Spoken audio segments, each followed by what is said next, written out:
ಶ್ರೀ ರಾಘವೇಂದ್ರ ಸ್ವಾಮಿಗಳವರಿಂದ ಅನುಗ್ರಹ ಪಡೆಯದ ವ್ಯಕ್ತಿಗಳೇ ಈ ಭೂಮಿಯಲ್ಲಿ ಇಲ್ಲ ಅಂತ ಹೇಳ್ಬೋದು. ಪ್ರತಿಯೊಬ್ಬ ವ್ಯಕ್ತಿಗೂ ಕೂಡ ಒಂದಲ್ಲ ಒಂದು ರೀತಿಯಿಂದ ಅನುಗ್ರಹವನ್ನು ಮಾಡಿದರು ನಮ್ಮ ರಾಘವೇಂದ್ರ ಸ್ವಾಮಿಗಳವರು.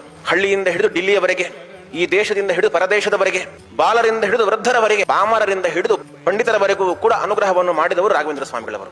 ಸಾಮಾನ್ಯ ಭಕ್ತರು ಅವರನ್ನ ಕಾಮಧೇನು, ಕಲ್ಪವೃಕ್ಷ ಅಂತ ಹೇಳಿ ಅವರನ್ನ ಸ್ತೋತ್ರ ಮಾಡ್ತಾರೆ, ಕೊಂಡಾಡ್ತಾರೆ. ಯಾಕೆ? ರಾಘವೇಂದ್ರ ಸ್ವಾಮಿಗಳವರಲ್ಲಿ ಏನು ಬೇಡಿದ್ರು ನಮಗೆ ಅವರು ಅನುಗ್ರಹ ಮಾಡ್ತಾರೆ, ಬೇಡಿದ್ದನ್ನೆಲ್ಲ ಕೊಡ್ತಾರೆ ಅವರು ಅಂತ.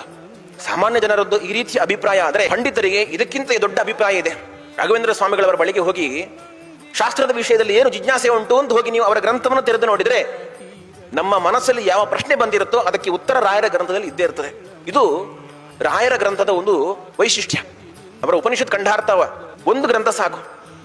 ಸಮಗ್ರ ಉಪನಿಷತ್ತು ಏನು ಹೇಳಲಿಕ್ಕೆ ಹೊರಟಿದೆ, ಭಾಷ್ಯದಲ್ಲಿ ಆಚಾರ್ಯರು ಏನು ಹೇಳಿದ್ದಾರೆ ಅನ್ನೋದನ್ನ ಸಮಗ್ರವಾಗಿ ಅದನ್ನು ಕ್ರೋಢೀಕರಿಸಿ ಬಹಳ ಸರಳ ಭಾಷೆಯಲ್ಲಿ ಎಲ್ಲರಿಗೂ ಮನಮುಟ್ಟುವ ರೀತಿಯಲ್ಲಿ, ಈ ಮೊಸರನ್ನು ಕಡಿದು ಬೆಣ್ಣೆ ತೆಗೆದುಕೊಟ್ಟ ರೀತಿಯಲ್ಲಿ ಬಹಳ ಸುಲಲಿತವಾಗಿ ಅದನ್ನು ನಿರೂಪಿಸುವಂತಹ ಶೈಲಿ ಅದು ರಾಯರದ್ದು.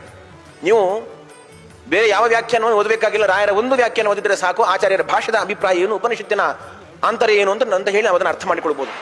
ಶ್ರೀಮನ್ ನ್ಯಾಯಸುಧಾ ಅಧ್ಯಯನ ಮಾಡುವಂತ ವಿದ್ಯಾರ್ಥಿಗೆ ಪರಿಮಳ ಗ್ರಂಥ ಇಲ್ಲದೇನೆ ಸುಧೆಯ ಪರಿಮಳ ಅರ್ಥ ಆಗುವುದಿಲ್ಲ. ಒಬ್ಬ ವಿದ್ಯಾರ್ಥಿಗೆ ಎಲ್ಲಿ ಜಿಜ್ಞಾಸೆ ಬರುತ್ತೆ ಅನ್ನೋದು ರಾಯರಿಗೆ ಮೊದಲೇ ಗೊತ್ತಿರುತ್ತೆ. ಅದಕ್ಕೆ ಅವರು ಕಾಮಧೇನು, ಕಲ್ಪವೃಕ್ಷ ಅಂತ.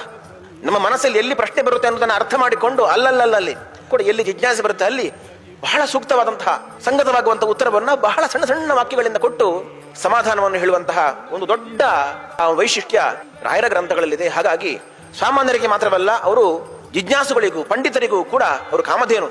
ಅಂತಹ ರಾಯರ ಅನುಗ್ರಹ ಪ್ರತಿಯೊಬ್ಬ ಸಾಧಕನಿಗೂ ಇರಬೇಕು.